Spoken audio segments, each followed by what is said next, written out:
Avec le groupe Belvedia, préservons les ressources de demain.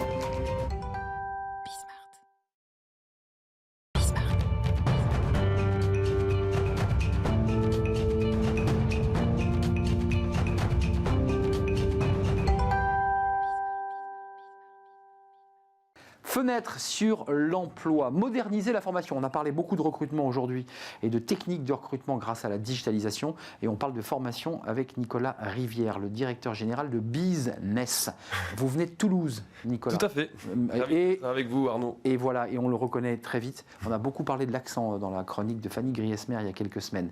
Vous modernisez la formation, alors vous étiez déjà sur le e-learning, la formation à distance. Là, vous franchissez un cap. Avec une nouvelle proposition qui s'appelle Stories. Alors vous le vendez, alors je ne sais pas si vous allez réussir à nous convaincre, mais vous dites que c'est le Photoshop de la formation. Ouais. Expliquez-nous, c'est quoi? C'est un outil à disposition des entreprises de formation, si j'ai bien compris. Ouais, alors peut-être revenir à la base. Voilà, revenir à la base. Quand on a créé Business il y a un petit peu plus de 13 ans, on l'a fait en fait avec une ambition qui était de dépoussiérer ce monde de la formation. Voilà, on était convaincus qu'aujourd'hui on peut plus se former comme on se formait auparavant. Et aujourd'hui, donc, dans nos grandes activités qui sont de former et de transformer les entreprises, les individus et les organismes de formation. Les deux, hein, entreprises, mais aussi organismes. Mais aussi organismes de formation, voilà. On a décidé de créer en fait la formation nouvelle génération. Donc la formation nouvelle génération, c'est quoi? C'est mettre en fait les utilisateurs et les apprenants au cœur vraiment des expériences de formation. On travaille chez Business vraiment sur la création d'expériences de formation qui soient ludiques, qui soient bien sûr dans lesquelles les apprenants, les utilisateurs vont prendre du plaisir. La notion de plaisir, elle revient beaucoup dans ce que vous dites. C'est évidemment très important et vous allez voir pourquoi je vous dis ça par rapport à Stories tout à l'heure. Mais aussi dans l'innovation, c'est vrai que on ne peut pas imaginer aujourd'hui, en 2021, une formation qui n'embarquerait pas en tous les cas les sujets d'innovation. Donc c'est vrai qu'on la qualité d'image, l'environnement. Ouais, exactement. C'est vrai qu'il y a déjà 7-8 ans qu'on a pris ce virage-là du digital dans la formation. On est convaincu évidemment qu'aujourd'hui les nouvelles technologies sont des usages qui doivent être très prégnants dans la formation, mais on est aussi convaincu que les nouvelles technologies ne font pas tout. Et on dit souvent chez nous que les nouvelles technologies sont au service de la pédagogie et non pas l'inverse. Oui. Parfois c'est un peu gadget, on se dit bon c'est un gadget. Alors que non. Alors c'est pas que gadget parce que les nouvelles technologies permettent aussi d'avoir par exemple de récupérer de la data par exemple sur des parcours de formation qui sont évidemment des éléments très importants aussi bien pour les entreprises que pour les organismes de formation. Et on va dire que c'est une promesse en tous les cas qu'on fait chez nous qui est de travailler sur le meilleur de l'humain et le meilleur du digital. Bon, et quand on a fait ça, donc ça fait 13 ans qu'on fait ça pour nous. Et puis un jour on s'est dit, bah, tiens finalement, et la crise du Covid n'a finalement fait qu'accélérer un phénomène qu'on voyait déjà. C'est-à-dire en gros que les modes de consommation de la formation étaient en train d'évoluer. C'est quoi? C'est plus libre, on a envie de l'ouvrir quand on a envie. Exactement. On n'est pas contraint à 14h, on se dit bah, ce sera 16h et j'y vais. C'est ça l'idée quand même. C'est exactement ça. C'est un peu le podcast de la formation aussi. Bon, d'ailleurs, vous verrez que les podcasts sont aussi embarqués dans Stories. Mais globalement, ce qu'on a voulu faire en fait, c'est que ce qu'on a fait pour nous pendant 13 ans, on a voulu permettre en fait aux entreprises et aux organismes de formation, c'est important de le dire, de pouvoir le faire effectivement de manière autonome. C'est vrai qu'on avait cette ambition en tous les cas de vouloir moderniser un peu l'appareil de formation. Mais c'est vrai que pour moderniser l'appareil de formation, Arnaud, il y a deux grandes dimensions qui sont très importantes. Il y a un premier volet qui touche à la digitalisation évidemment des contenus de formation et un deuxième volet qui touche à l'accompagnement des entreprises et des organismes de formation parce que le digital c'est bien mais ça fait pas tout et Stories est une des solutions évidemment qu'on propose aujourd'hui à nos clients. Nicolas Rivière, ça marche comment? Expliquez-nous très concrètement. C'est un logiciel packagé, c'est un outil qu'on installe. Comment ça marche Stories? Donc Stories aujourd'hui c'est un logiciel que nous avons créé. Donc il a été créé par un professionnel de la formation pour des professionnels de la formation, encore une fois, qu'ils soient en entreprise ou qu'ils soient dans des organismes de formation.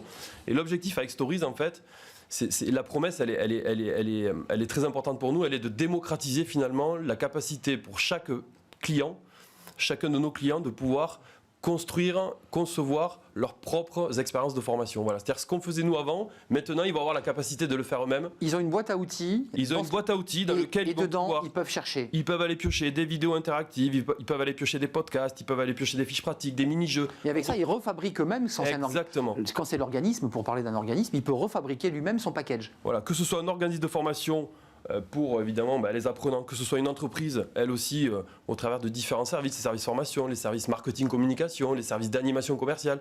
Ce sont des services aujourd'hui qui ont besoin d'avoir des alternatives, par exemple à PowerPoint. Quand on sait qu'aujourd'hui, vous avez le fameux PowerPoint. Voilà, le fameux PowerPoint, nous, on a essayé effectivement, en tous les cas, de donner la possibilité à ces gens-là de pouvoir digitaliser leur contenu de formation et le faire de manière très accessible, très facile. Voilà, c'était vraiment une promesse aujourd'hui qu'on a fait donc à nos clients. En fait, parce que sur le marché aujourd'hui, si vous prenez un peu on a quelques challengers. Alors il y a quelques challengers d'ailleurs qui ne sont pas français, donc on est fiers aussi d'avoir une solution française. C'est la solution française. Hein, c'est la solution française évidemment, voilà. Une équipe de Français. Exactement. Pour accompagner effectivement la digitalisation donc des contenus de formation. Et c'est vrai qu'aujourd'hui on a cette volonté en tous les cas, voilà, de pouvoir le promouvoir et de pouvoir le mettre à disposition de l'ensemble de nos clients et pas que, bien évidemment, et notamment pour répondre aujourd'hui aux problématiques auxquelles ils sont confrontés, puisque vous le savez, avec la crise du Covid, il a fallu pour ces entreprises-là, il y a des chiffres qui sortent, il y a plus de 80% aujourd'hui des entreprises en France qui veulent digitaliser leur programme de formation, il y a plus de 90% des OF qui veulent aussi digitaliser, ou en tous les cas qui veulent apporter une réponse, pas uniquement présentielle à la formation. Les OF, c'est organismes de formation. Hein. Les OF, c'est les parce que vous êtes dans le métier. Ça veut dire qu'on digitalise, ça veut dire que l'outil, sous forme de logiciel, est une forme de boîte à outils très libre où ils vont piocher. Parfois, on pourra accéder à un organisme sans savoir qu'on est avec Stories, où la marque sera en avant, pour parler de marque. Non, l'organisme de formation l'utilise sans dire que c'est Stories. Il refabrique ensuite. L'organisme de formation va pouvoir refabriquer ses propres formations sans avoir évidemment à utiliser le mot Stories, évidemment, qui est juste la marque de l'outil. En fait, c'est un principe de modèle en SaaS, comme on peut en connaître dans tous les logiciels.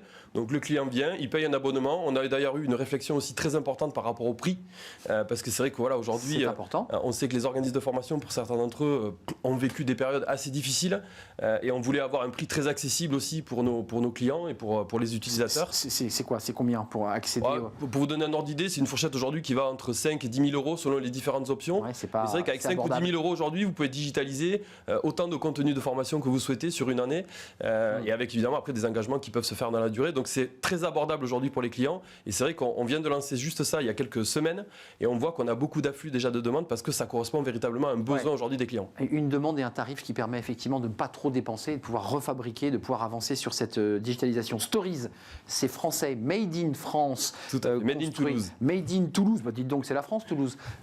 Et ça a été évidemment développé par les équipes de business et son directeur général Nicolas Rivière. C'était un plaisir de vous revoir. Vous étiez déjà venu sur notre plateau ou un membre de vos équipes. Mon associé.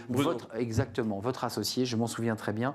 Merci d'être venu. Merci à vous Arnaud. Nous parler de Stories, et c'est concret, hein, ça existe, hein, vous pouvez aller sur le site de business. Groupe-business.com. Voilà, ça ira beaucoup plus vite. Merci à vous, merci à Fanny Griesmer, merci évidemment à Jérémy Gentil à la réalisation, Héloïse Merlin pour le son, merci à Margot, accueil invité, merci à Pauline Gratel évidemment, merci à vous qui nous regardez, qui réagissez sur les réseaux sociaux, merci pour votre fidélité. On sera là demain pour le cercle des experts dans Bismart, dans Smart Job évidemment. Bye bye, à demain.